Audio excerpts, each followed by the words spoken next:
I'm Eli Yim, and I'm joined today by David Tingstad. We are members of the Business and Real Estate Group here at Beresford booth.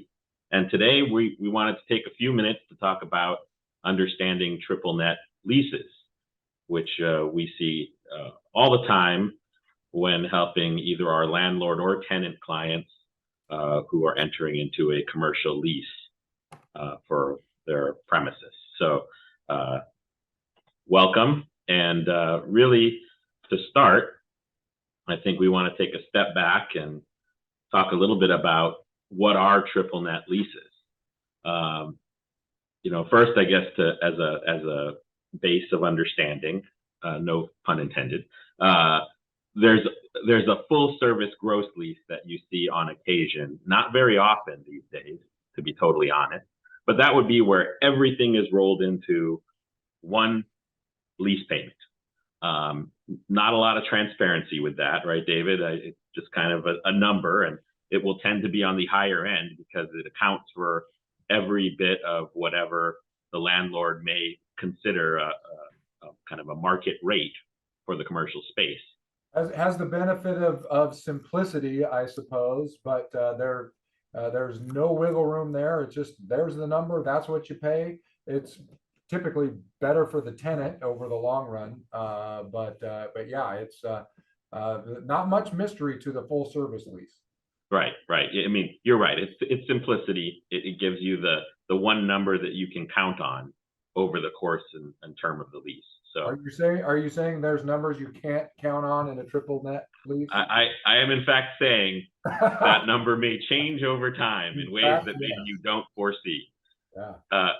So the triple net lease, or net lease, includes a base rent, which will usually be adjusted annually with some percent increase, plus property taxes, insurance, and operating expenses, or we have in parentheses here CAM, common area maintenance costs.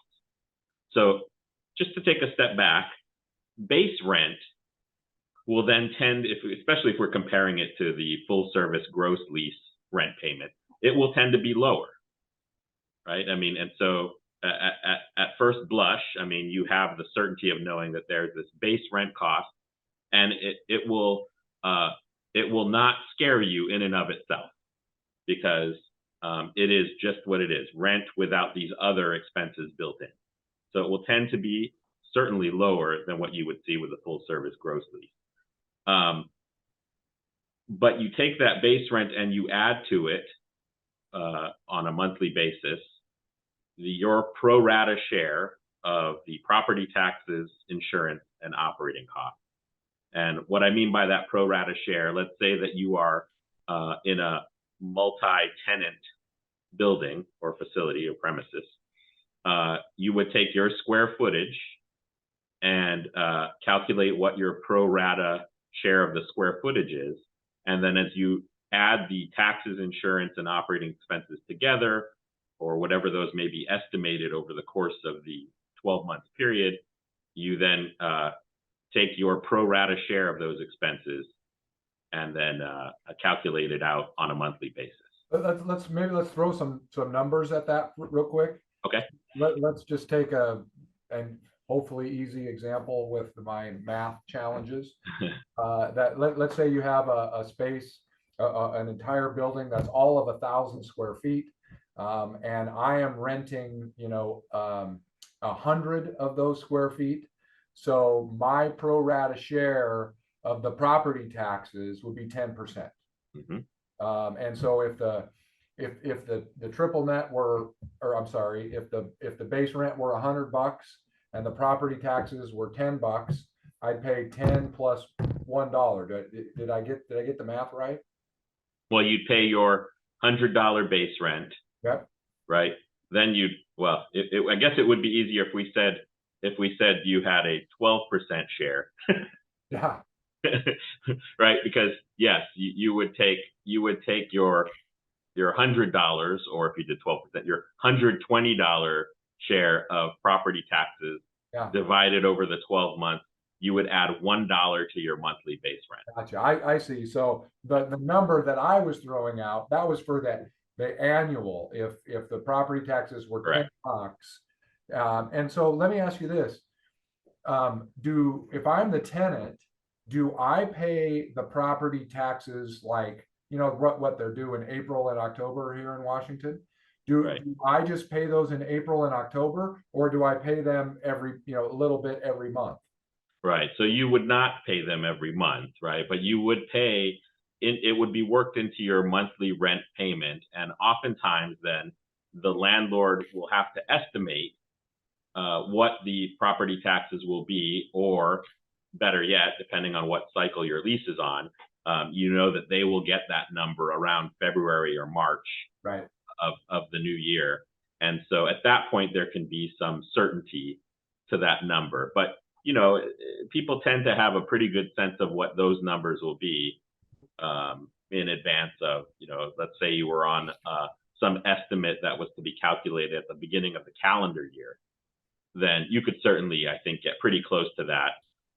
Those numbers often are available. If you can make a good estimate, let's say. And to your point, sometimes I've seen these leases where the tenant will actually say, "Hey, landlord, I'm just going to pay the taxing authority directly." And so sometimes the lease will just provide for direct payments by the tenant. And you're exactly right, Eli.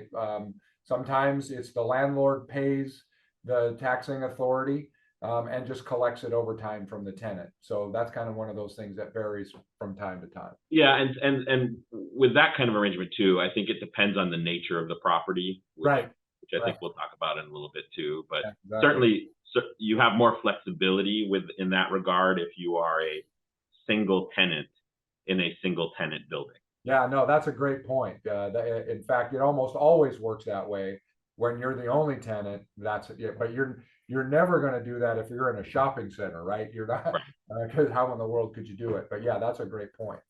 I'm not sure the tax assessor would like to get 20 checks from.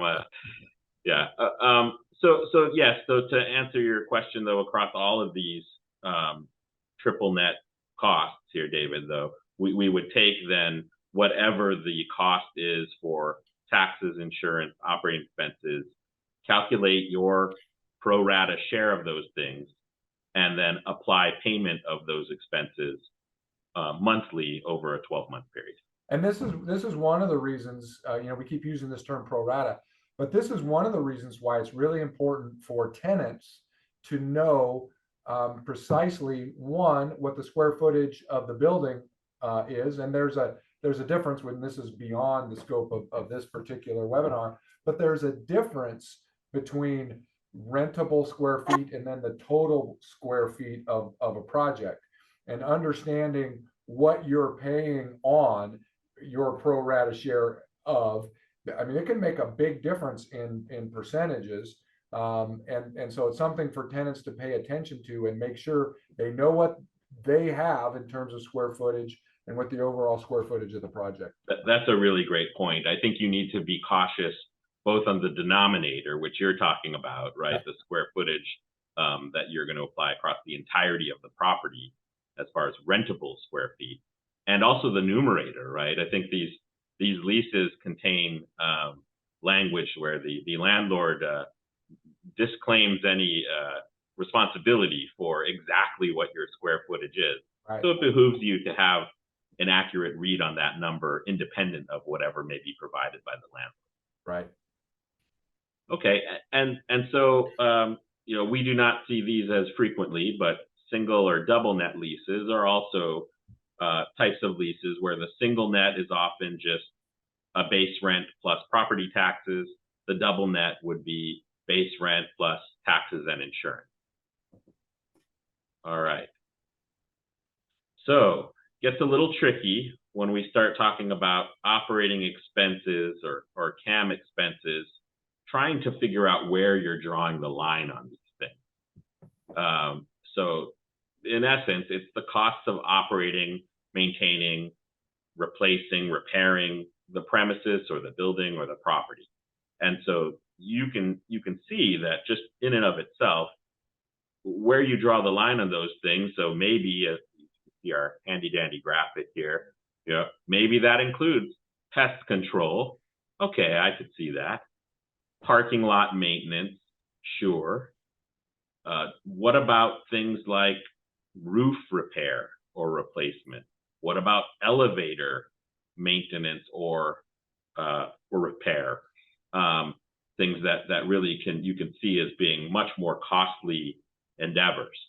And so when we think about this, it oftentimes is not just, I think, kind of the colloquial thing for operating expenses. People might default say, oh, it's, and utilities. Well, it's much more than just utilities, right? Of course, it includes electrical.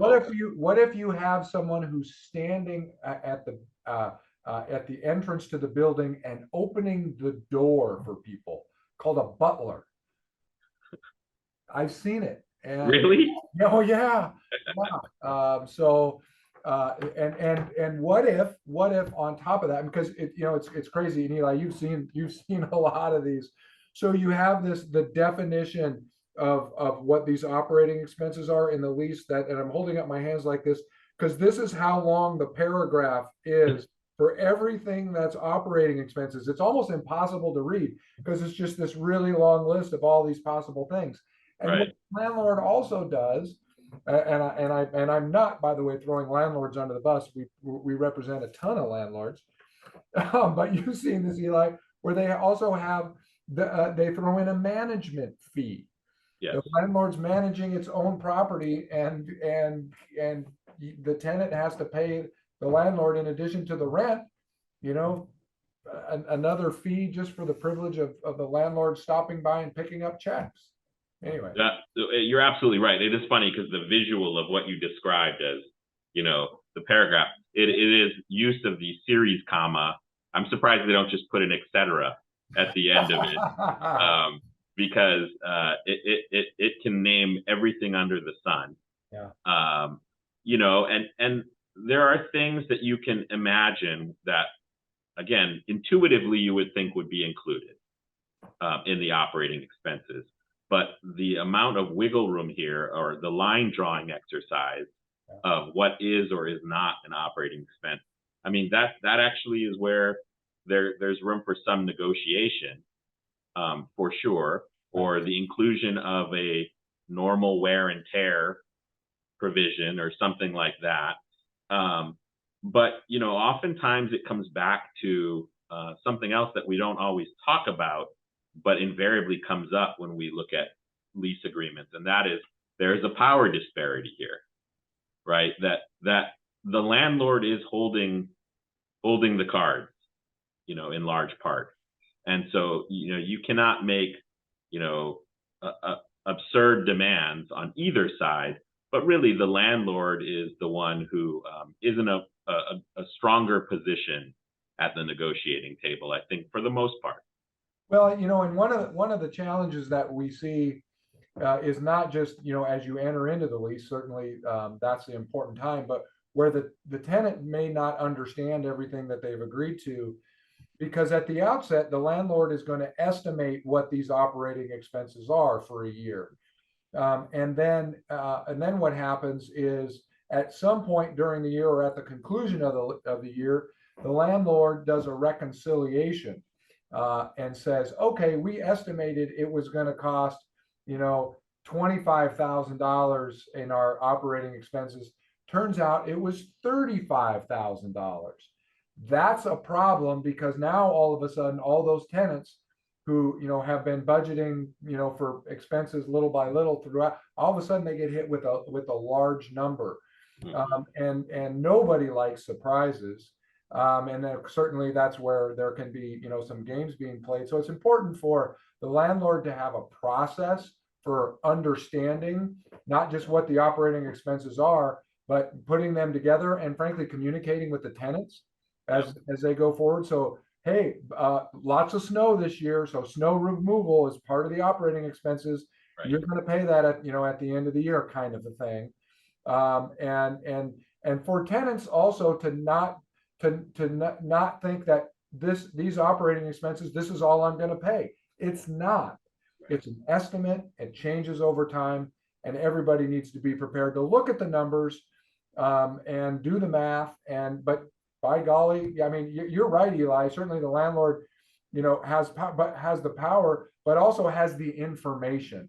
And so that information and doing it correctly, it's important for landlords to have a process and not just wait. I've seen these things, even where the landlord waits like 18 months later. It's like, hey, don't do that. Right. Be a better landlord than that. Yeah, and you can set time constraints, right? You'll have a general sense of when those numbers have to be trued up, right? In the course of a year, you could set some date parameters on that.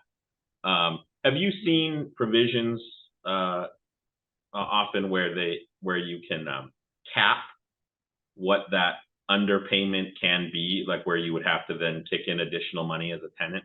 Well, it's particularly as you enter into a lease for a tenant to try to protect themselves. One of the things that the tenant will do is cap year over year increases, because but it's only on things that are discretionary with the landlord. So, for example, insurance and property taxes, whatever those are, tenant is going to pay. It's the way that it is. But for discretionary things like, when is the building going to be painted? So a tenant might say, well, there's not going to be anything discretionary, and in that whole list, there are some things that are discretionary, and you list out what those things are. These are the discretionary ones. These are the non-discretionary ones, and the discretionary ones can't go up more than 5% in a year or something like that. But the non-discretionary ones, tenants on the hook. Right. And I should say too, and tenants know this. There are other expenses. Like here we are talking about the leases and the operating expenses, but there are other expenses that you have to account for as a tenant, especially if you're moving into a new space, right? That you have to think about as well. There are tenant improvements, of course, which can be quite costly. But even beyond that, just on the day-to-day expenses, there are things, a lot of times operating expenses may not include your cable hookups or your internet hookups, or, that those are all things that also you will have to probably pick up independent of whatever you're paying into on the triple net. Okay, let's see. So we've talked a little or kind of hinted at some of these things.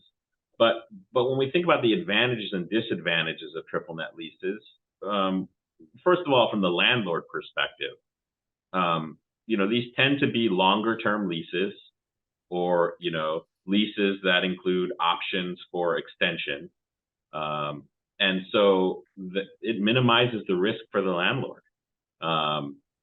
They minimizes the risk as far as a lot of times as far as turnover and having a longer term lease in place, but also as far as any variability that may arise in terms of the expenses that they'll see, or what they'll see with taxes or insurance. And so it really is a nice,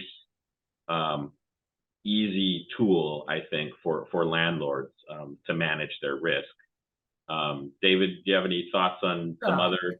And frankly, I mean, there's a fairness component as well, or meaning the landlord's not the one occupying the building, and while the landlord owns it, sure, but the tenant is the one who's using stuff, and so it makes sense for the tenant to pay for that.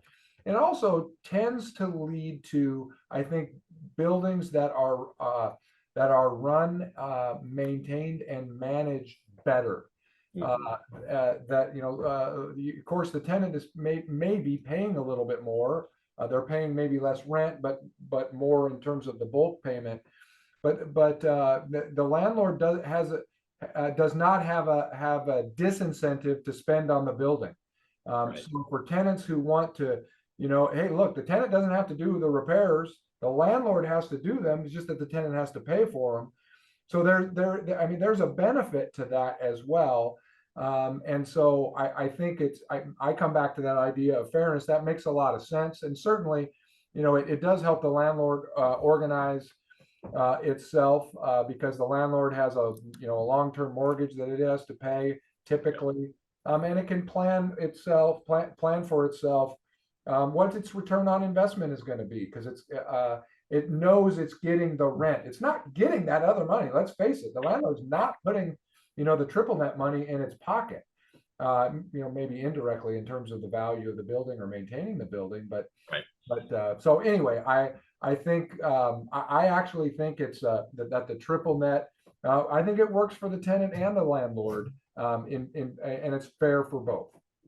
No, I totally agree. I think from the landlord perspective, they still have to. They can't get away from all landlord responsibilities, right? I think that's sometimes the misconception, right? That well, the tenant's doing everything. Well, no, they're putting money in. Yeah. But the landlord and whoever they have managing the property, they're still the onus is still on them to get the maintenance done or to get the repair done or to be communicative about all these things on a timeline or in accordance with the lease. So there are still landlord things for landlords to do. Right. That being said, it is nice to have a triple net lease in place for a landlord and have checks come in and have the peace of mind to know that that there's a formula in place to account for you're not going to have to worry about extreme increases or anything like that. David's already hinted at this and the tenant perspective. I mean that there is a transparency to this that is absolutely you think about where we started with talking about the full service gross lease. There is no transparency into that. You just see a number without necessarily knowing the genesis of that number or whether you can evaluate its fairness. Here, you see what it is that you're paying for. And so, that just having that broken out, I think, is a big help, I think, to understand what it is you're getting as a tenant. Again, depends on the nature of the building, but sharing expenses, just knowing that you're not in this alone as far as the burden of the operating costs or the insurance or taxes. And I think you have the ability to assess, any kind of foreseeable things on the horizon, repairs or replacement. I mean, there's always the possibility of surprises, but you can use that, you can evaluate that, particularly on the front end, but even as you go year to year. All right. Some other things, this is kind of our potluck slide, I think, where there's some other things that just kind of come up, and we touched on estimating operating expenses. I don't know, David, if you had anything else to say about that. I would say that's probably the single biggest challenge for both in a triple net lease, maybe other than how they deal with capital improvements, but it really is a challenge. And there's just such a lack of understanding. And when you look at a lease and when there's not clarity in these things, that's where really I think we see the biggest problems. Yeah, and I guess just to pick up on what you were discussing earlier, there comes a time on the cycle of the review cycle here with these leases where you finally do have the firm numbers on taxes or insurance, and so there is a truing up of the operating expenses with the estimated with the actual, right? And so, there could be an overpayment of operating expenses, right? It's not necessarily always an underpayment where the landlord comes back seeking additional monies, but that is part of the process, and that is usually addressed in the lease terms, as David said. Capital improvements, again, you want to be careful as far as understanding what exactly is included in the lease under the lease terms. Usually it accepts out structural repairs or repairs to the foundation. I guess again, it's a line drawing exercise. What would you consider it while the tenant is using the premises and renting it? What would be the repairs that would be required of the property, even if there was no tenant there, right? And so to me, that's how I kind of rationalize, the foundation is the foundation. Like whether there's someone in the building or not, it's either gonna, stand the test of time or require some kind of repair, independent of whatever a tenant may be doing. And same thing goes for certain structural components. But capital improvements are tricky when you start talking about, roof repairs or replacement. Certain areas, if there's something that needs to be repaired in the parking lot, depending on the nature of it, that could be something that's discussed between landlord and tenant. I don't know, David, if there are other. A couple of other things. I mean, you got HVAC, solar is another one. What if the landlord wants to put solar on the building? Is that something the tenants should be paying for? Anyway, these are all examples of, as Eli says, these are line drawing exercises, and who's responsible for these things, and read your lease carefully. Yep. The nature of the property or premises we touched on before, right? I mean, things look very different as a landlord or a tenant, depending on, is this a single tenant facility? What's the nature of that thing? Is it a large, manufacturing complex, or is it, a single family type structure that's zoned for commercial and being used by a small business? So those kinds of things are going to be reflected, I think, in the scope and in the nature of the lease. And finally, the letter of intent, we look at this as a preliminary step before entering into a commercial lease, but I don't want to understate the importance of the letter of intent. This is the term sheet that spells out what the agreed upon provisions of the lease will be across several of the key points to be made or the key provisions to include. And the reason why we say, like, I don't want to, it's often not a very long or complex document, and it's not binding with the exception of its confidentiality or exclusivity provisions. But it is important because, as we like to say with letters of intent, whether it's real estate or business, once it's there, it's hard to adjust those agreed upon terms down the road. Even though you may not have a lease in place or a contract in place, it's tough to then come back later and say, oh, I don't like that. I don't like that term. Even though it wasn't binding, the letter of intent kind of sets the parameters on these provisions. And it's a great point. So, one of the things we could ask or we deal with, hey, when should I get my lawyer involved? Before you sign the letter of intent, please. It's really hard for us to do, any negotiating when you've already agreed to everything. That's right. Yeah, because as Eli says, once it's in the LOI, we get it. It's not contractually binding. No one can sue anyone on it. But if you think you're going to be able to, in the lease, negotiate something different that you've already agreed to in the LOI, practically, it just doesn't work. Yeah. And that's a great point, because we do get brought in on things after the LOI has already been negotiated and done, and there is not much wiggle room at that point. That's right. Okay, so hopefully that addresses triple net leases, at least at a high level, without getting into too much detail. As you can imagine, a lot of these things are, property specific, landlord tenant specific, time specific. So, if anything comes up that you have questions about or want to talk through or seek some legal advice for, David and I and our entire business and real estate group here are standing by and ready to help. And we appreciate you taking the time to watch the webinar. Yeah, thanks, everyone. Thank you.